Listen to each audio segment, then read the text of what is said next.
Hi all. So next problem is calculate the magnitude of induced EMF in a coil of inductance 1 millihenry in which current is changing from 0.1 ampere to 2.1 ampere in 0.01 seconds ಅಂತ ಹೇಳ್ತಾರೆ. ಏನೇನು ಕೊಟ್ಟಿದ್ದಾರೆ ಅಂದರೆ inductance ಕೊಟ್ಟಿದ್ದಾರೆ. ಎಷ್ಟು ಕೊಟ್ಟಿದ್ದಾರೆ? L is equal to 1 into 10 power minus 3 Henry. Okay. Single coil ಇದೆ, so that means self inductance. Hangagi I have taken L. Okay. Now current is changing from 0.1 ampere to 2.1 ampere in 0.01 seconds. Okay na? Andre change in current di anta heltini, that is final minus initial tagolona, that is 2.1 minus 0.1, that is nothing but di is going to be 2 ampere. That is the change in current. dt ಕೊಟ್ಟಿದ್ದಾರೆ. dt during the time interval ಎಷ್ಟಪ್ಪ? dt is equal to 0.01 seconds. Okay, ನಿಮಗೆ ಗೊತ್ತು equation magnitude of E M F E is equal to ಏನು formula? L into D I by D T ಅಂತ ಗೊತ್ತು. Therefore magnitude of induced EMF is equal to L is how much? 10 power minus 3. di is how much? 2 ampere upon dt is how much? 0.01 seconds.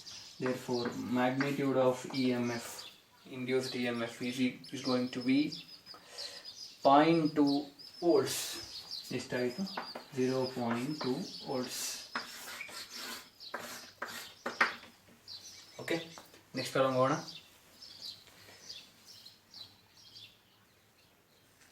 So the next problem is calculate the mutual inductance between two coils when a current of 2 ampere changes to 6 amperes in 2 seconds and induces an EMF of 20 millivolts in the secondary coil ಅಂತ ಹೇಳ್ತಾ ಇದ್ದಾರೆ. So answer ಯಾವ formula ಹಾಕೊಂತೀರ? mod E is equal to m into di by dt, dip ಅಂತ ತಗೊಳ್ಳಿ. ಓಕೆನಾ? So mutual inductance. Okay fine, ನೀವೇ ಮಾಡ್ತೀರಾ, do it on your own. So ಎಲ್ಲ ಗೊತ್ತಿದೆ, you need to calculate M ಅಷ್ಟೇ. ಓಕೆನಾ? ನೆಕ್ಸ್ಟ್ ಪ್ರಾಬ್ಲಮ್ ಹೋಗ್ತೀನಿ ನಾನು. ಹಂಗಾದ್ರೆ ಇಲ್ಲಿ ಪಿ ಯಾಕೆ ಬರ್ದಿದ್ದೀನಿ ಅಂತ ಗೊತ್ತಲ್ವಾ? Current flowing in primary coil ಅಂತ ಅಷ್ಟೇ, ಅದು ಗೊತ್ತಿರಲಿ. ಓಕೆನಾ? Or you can write simply D I by D T. Okay, so next problem ಹೋಗ್ತೀನಿ. ಸೊ ಸಾರಿ, ನಾನು ಲಾಸ್ಟ್ ಪ್ರಾಬ್ಲಮ್ ಆನ್ಸರ್ ಹೇಳಿಲ್ಲ. So that is 10 millihenry, check ಮಾಡಿ. ಓಕೆನಾ? So next problem is the magnetic field perpendicular to the plane of a loop of area 0.1 metre square is 0.2 tesla. Calculate the magnetic flux through the loop ಅಂತ ಹೇಳ್ತಾ ಇದ್ದಾರೆ. ಓಕೆನಾ? So solution, flux, magnetic flux phi B is equal to ಏನಪ್ಪ formula? B A cos theta. B ಕೊಟ್ಟಿದಾರ 0.2 tesla ಕೊಟ್ಟಿದ್ದಾರೆ, area ಕೊಟ್ಟಿದಾರ 0.1. ಥೀಟಾನ ಹೆಂಗೆ ಫೈಂಡ್ ಔಟ್ ಮಾಡ್ತೀರಿ ನೋಡಿ? Magnetic field perpendicular to the plane of a loop ಅಂತ ಹೇಳ್ತಾರೆ. ಫಾರ್ ಎಕ್ಸಾಂಪಲ್ ಇದನ್ನೇ ಒಂದು ಲೂಪ್ ಅಂತ ಇಟ್ಕೊಂಡ್ರೆ, ಈ ತರ ಇದೆ ಅಂತ ಇಟ್ಕೊಂಡ್ರೆ, ಇದಕ್ಕೆ ಪರ್ಪೆಂಡಿಕ್ಯುಲರ್ ಆಗಿ ಹೆಂಗಿರುತ್ತೆ ಮ್ಯಾಗ್ನೆಟಿಕ್ ಫೀಲ್ಡ್ ಲೈನ್ಸ್? ಹಿಂಗಿರುತ್ತೆ magnetic field perpendicular to this loop. ಹಾಗಾದ್ರೆ ಈ ಥೀಟಾ ಅಂದ್ರೆ ಏನು ನಿಮಗೆ ಗೊತ್ತಿರ್ಬೇಕು. Theta is the angle between magnetic field and area. ಕರೆಕ್ಟಾ? ಈಗ ಲೂಪ್ ಹಿಂಗಿದೆ ಅಂದ್ರೆ ಇದು ಏರಿಯಾ ವೆಕ್ಟರ್ ಡೈರೆಕ್ಷನ್ ಹೆಂಗಿರುತ್ತೆ? ಹಿಂಗಿರುತ್ತೆ. ಕರೆಕ್ಟಾ? ಮ್ಯಾಗ್ನೆಟಿಕ್ ಫೀಲ್ಡ್ ಕೂಡ ಹಿಂಗೆ ಇದೆ, ಏರಿಯಾ ವೆಕ್ಟರ್ ಕೂಡ ಹಿಂಗೆ ಇದೆ. ಹಾಗಾದ್ರೆ ಆಂಗಲ್ ಬಿಟ್ವೀನ್ ದೆಮ್ ಏನಾಗುತ್ತೆ? ಥೀಟಾ ಇಸ್ ಈಕ್ವಲ್ ಟು ಏನಾಗುತ್ತೆ? 0 ಆಗುತ್ತೆ. ಸೊ ಕಾಸ್ 0 ಏನಾಗುತ್ತೆ? 1 ಆಗುತ್ತೆ. ಕರೆಕ್ಟಾ? Therefore magnetic field B is how much ಅಂತಂದ್ರೆ ಎಷ್ಟಿದೆ? 0.2 tesla and area is how much? That is 0.1 ಆಗುತ್ತೆ. So phi B is equal to do one thing. ಈಗ ಈ ಸ್ಟೆಪ್ಪಲ್ಲಿ ಕಾಸ್ 0 ಅಂತ ಬರೀರಿ. ನೆಕ್ಸ್ಟ್ ಸ್ಟೆಪ್ಪಲ್ಲಿ ಈ ಸ್ಟೆಪ್ಪಲ್ಲಿ ಬೇಕಾದ್ರೆ this going to be 0.2 into 0.1 into cos 0 is 1 ಆಗುತ್ತೆ. ಓಕೆನಾ? So flux is going to be 0.02 weber, 0.02 WB weber magnetic flux.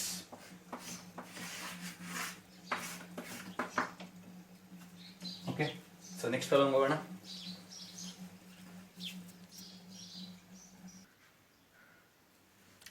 So next problem, the magnetic field in a certain region is given by vector formula ಕೊಟ್ಟಿದ್ದಾರೆ. B is equal to 4 I cap minus k cap Tesla. How much magnetic flux passes through the loop of area 0.1 meter square in this region if the loop lies flat on the XY plane ಅಂತ ಕೊಟ್ಟಿದ್ದಾರೆ. ಓಕೆನಾ, ಇವಾಗ ಒಂದು coordinate ಸಿಸ್ಟಮ್ನ first ಬರ್ಕೊಂಡ್ಬಿಡೋಣ. So this is going to be X axis, this is going to be Y axis. ಅಂದರೆ ಇದರದ್ದು unit vector ಬಂದು I ಕ್ಯಾಪ್, ಇದ್ರದ್ದು ಯೂನಿಟ್ ವೆಕ್ಟರ್ ಬಂದು J ಕ್ಯಾಪ್. Z ಹೆಂಗಿರುತ್ತೆ, Z ಆಕ್ಸಿಸ್ ಅಥವಾ Z ಆಕ್ಸಿಸ್ ಹೆಂಗಿರುತ್ತೆ, ಹಿಂಗೆ ಬರಿತೀನಿ, ಬಟ್ ಆಕ್ಚುಲಿ ಹೆಂಗಿರುತ್ತೆ, ಹೀಗಿರುತ್ತೆ. ಕರೆಕ್ಟಾ? ಸೊ ಹೀಗೆ ಬರೆಯೋಕ್ಕಾಗಲ್ಲ, ಹಾಗಾಗಿ ಹಿಂಗೆ ಬರಿತಾ ಇದ್ದೀನಿ. So this is Z Axis. So along Z Axis ಇರುವಂಥ ಯೂನಿಟ್ ವೆಕ್ಟರ್ ಯಾವುದು ಅಂದರೆ K ಕ್ಯಾಪ್. ಓಕೆನಾ, ಫೈನ್. ಇವಾಗ ಮ್ಯಾಗ್ನೆಟಿಕ್ ಫೀಲ್ಡ್ ಯಾವ ಒಂದು ಪ್ಲೇನಲ್ಲಿ ಇದೆ ಅಂತ ನೀವು ನೋಡ್ಕೋಬೇಕು ಫಸ್ಟ್. ಓಕೆನಾ, ನಾವು ಡೈರೆಕ್ಷನ್ಗಿಂತ ಯಾವ ಪ್ಲೇನಲ್ಲಿ ಇದೆ ಅಂತ ಫಸ್ಟ್ ಅರ್ಥ ಮಾಡ್ಕೊಳ್ಳೋಣ. 4i cap minus K cap ಅಂದರೆ I ಅಂಡ್ K ಅಂದರೆ ಯಾವ ಪ್ಲೇನ್ ಬರುತ್ತೆ? I ಅಂಡ್ K ಅಂದರೆ XZ ಪ್ಲೇನ್ ಇದೆ. ಹಾಗಾದ್ರೆ XZ ಪ್ಲೇನ್ ಅಂದ್ರೆ ಯಾವುದು ಸರ್ ಅಂತಂದ್ರೆ ಇವಾಗ ಇದು XZ plane. Correct? So this is XZ plane. This surface, ಈ ಒಂದು ಸರ್ಫೇಸ್ ಏನಿದೆ ಅಥವಾ ಈ ಒಂದು ಫ್ಲೋರ್ ಏನಿದೆ, ದಿಸ್ ಈಸ್ XZ ಪ್ಲೇನ್. ಹಾಗಾದ್ರೆ ಈ ಬೋರ್ಡ್ ಯಾವ ಪ್ಲೇನ್ ಇದೆ? This board is in XY plane. ಕರೆಕ್ಟಾ? ಇದು XY ಪ್ಲೇನ್. ಅರ್ಥ ಆಗ್ತಾ ಇದೆಯಾ? ಇದು ಬಂದು ಯಾವ್ದಾಯ್ತು ಈಗ? ಇದು XZ ಪ್ಲೇನ್ ಅಲ್ಲಿ ಇದೆ ಅಂತ ಗೊತ್ತಾಗ್ಬೇಕು. ಹಾಗಾದ್ರೆ ಮ್ಯಾಗ್ನೆಟಿಕ್ ಫೀಲ್ಡ್ ಇರೋದು ಮೇ ಬಿ ಅದು ಈ ಡೈರೆಕ್ಷನ್ ಇರ್ಬೋದು, ಅಥವಾ ಹಿಂಗಿರ್ಬೋದು, ಅಥವಾ ಹಿಂಗಿರ್ಬೋದು, ಅಥವಾ ನನ್ನ ಕಡೆಗಿರ್ಬೋದು. ಒಟ್ಟಿನಲ್ಲಿ ಈ XZ ಪ್ಲೇನ್ ಅಲ್ಲಿ ಇದೆ ಮ್ಯಾಗ್ನೆಟಿಕ್ ಫೀಲ್ಡ್, ಅಥವಾ ಈ ಫ್ಲೋರ್ ಮೇಲೆ ಇದೆ ಮ್ಯಾಗ್ನೆಟಿಕ್ ಫೀಲ್ಡ್ ಅಂತ ಗೊತ್ತಿಲ್ಲ. Whether it is in this direction, let it be.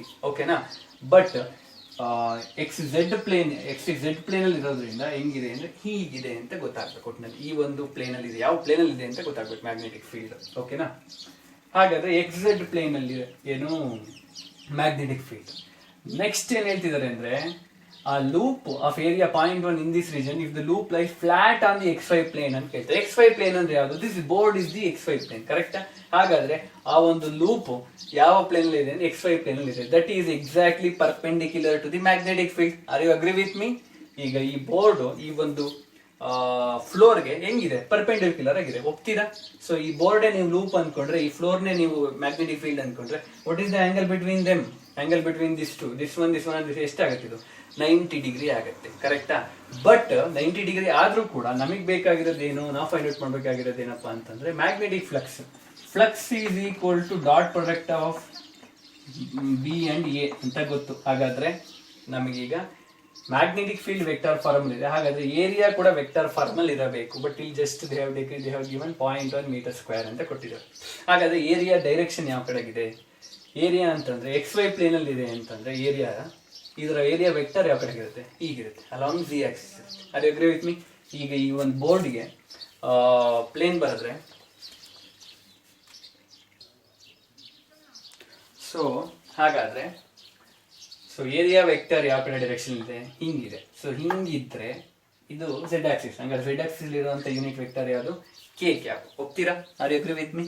So ಹಾಗಾದ್ರೆ ಈ B ಅನ್ನೋದು ಎಷ್ಟಿದೆ ಅಂತಂದ್ರೆ, first of all what is the value of B ಅಂದ್ರೆ B is going to be 4i cap minus K cap. ಆದ್ರೆ ಹಾಗಾದ್ರೆ ಏರಿಯಾನ ವೆಕ್ಟರ್ ಫಾರ್ಮ್ ಅಲ್ಲಿ ಬರೆದ್ರೆ ಏನಂತ ಬರೀಬಹುದು? ಮ್ಯಾಗ್ನಿಟ್ಯೂಡ್ 0.1 ಇಂಟು ಡೈರೆಕ್ಷನ್ ಯಾವುದು? K cap. This is BA, area A. Okay, therefore magnetic flux phi B is equal to B andre 4i cap minus K cap dot ಏನಿದೆ ಇಲ್ಲಿ? dot 0.1 K cap. ಕರೆಕ್ಟಾ? now I dot I ಅಂದ್ರೆ 1, J dot J ಅಂದ್ರೆ 1, K dot K ಅಂದ್ರೆ 1, ಮಿಕ್ಕಿದ್ದೆಲ್ಲ 0 ಆಗುತ್ತೆ. So ಹಾಗಾದ್ರೆ minus, so dot product ಇದೆ ಇಲ್ಲಿ ಕೂಡ. ಸೊ ಏನಾಗುತ್ತೆ ಇದು ಅಂತಂದ್ರೆ K ಡಾಟ್ K 1 ಬರುತ್ತೆ, ದಟ್ ಈಸ್ 0.1 ಮಾತ್ರ ಬರುತ್ತೆ ಅಷ್ಟೇ. That is includes minus sign, because minus ಇದೆ. ಸೊ I ಡಾಟ್ K ಏನಾಗುತ್ತೆ? 0 ಆಗುತ್ತೆ. ಸೊ ಉಳಿದಿರೋದು ಒಂದೇ ಮೈನಸ್ ಏನಾಗುತ್ತೆ? 0.1 ಆಗುತ್ತೆ, ಬಿಕಾಸ್ K ಡಾಟ್ K ಏನಾಗುತ್ತೆ? 1 ಆಗುತ್ತೆ. Minus 0.1 weber flux, minus 0.1 weber. ಓಕೆನಾ? So this is about this one. So negatives ಏನು ಶೋ ಮಾಡುತ್ತೆ ಅಂದ್ರೆ the flux is inwards through the surface of the loop. So ಈ ಸರ್ಫೇಸ್ ಇನ್ವರ್ಡ್ಸ್ ಇದೆ ಅಂತ magnetic flux ಅಷ್ಟೇ. ಓಕೆನಾ? ಸೊ ನೆಕ್ಸ್ಟ್ ಪ್ರಾಬ್ಲಮ್ಸ್ನ ನಾನು ನೆಕ್ಸ್ಟ್ ಲೆಕ್ಚರ್ಸಲ್ಲಿ ಕಂಟಿನ್ಯೂ ಮಾಡ್ತೀನಿ. Okay, thank you.